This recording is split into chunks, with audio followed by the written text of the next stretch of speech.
Antibiotic হলো এক ধরনের ওষুধ যা সাধারণত আমরা ব্যাকটেরিয়া দ্বারা সৃষ্ট রোগের ক্ষেত্রে ব্যবহার করে থাকি। এটি ব্যাকটেরিয়ার বৃদ্ধি বন্ধ করে বা ব্যাকটেরিয়াকে মেরে ফেলে শরীরকে সুস্থ রাখতে সাহায্য করে। এক্ষেত্রে আমাদের সর্বদাই মনে রাখতে হবে, কোনো প্রকার ভাইরাস ঘটিত রোগের ক্ষেত্রে কোনো অ্যান্টিবায়োটিক প্রযোজ্য হয় না।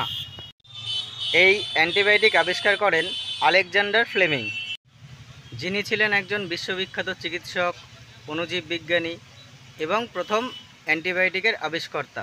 পেনিসিলিন তার হাত দিয়ে সৃষ্টি। পরবর্তীকালে 1945 খ্রিস্টাব্দে তিনি নোবেল পুরস্কারে ভূষিত হন। এবার আসি আসল বিষয়বস্তুতে। দেখো, যদি আমাদের কখনো কারোর জ্বর, সর্দি, কাশি হয়, তো আমরা নিকটস্থ কোনো ওষুধের দোকানে গিয়ে বলি, দাদা আমার জ্বর, সর্দি, কাশি হয়েছে, ওষুধ দেন। তো সেই দোকানদার হয়তো কাউকে বলে হোক চাই না বলে হোক অ্যান্টিবায়োটিক সমেত 2-3 দিনের ওষুধ আপনাকে দিয়ে দেয়।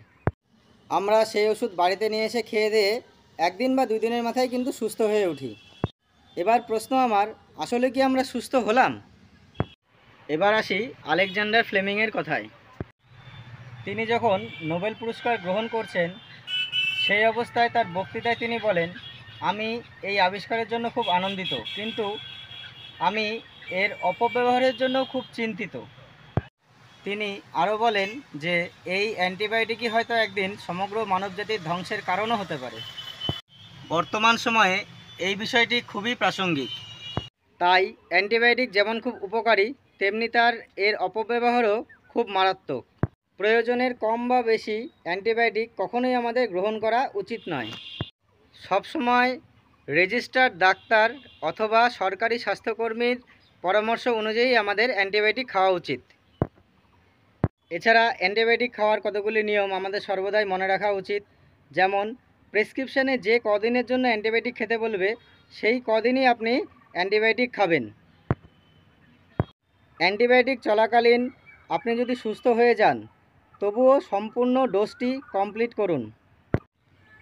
চিকিৎসা হওয়ার শেষে যদি কোনো অ্যান্টিবায়োটিক বেঁচে যায়, তাহলে কিন্তু সেই অ্যান্টিবায়োটিক খাবেন না। নির্দিষ্ট দিন, অর্থাৎ যে কদিন খেতে বলেছে 5 দিন অথবা 7 দিন অথবা 10 দিন, সেই কদিনই অ্যান্টিবায়োটিক গ্রহণ করুন। আর একটি বিশেষ কথা, একই রোগের ক্ষেত্রে হয়তো আপনার জ্বর হয়েছে, আপনি ডাক্তারবাবু দেখিয়েছেন, আপনাকে যে অ্যান্টিবায়োটিক দিয়েছে, সেই অ্যান্টিবায়োটিক আপনি অন্য কাউকে কখনোই ব্যবহার করতে বলবেন না, এতে ক্ষতি হতে পারে। আবারও বলছি, অ্যান্টিবায়োটিক ব্যবহারের পূর্বে সরকারি ডাক্তার অথবা সরকারি স্বাস্থ্যকর্মীর অবশ্যই পরামর্শ নেবেন।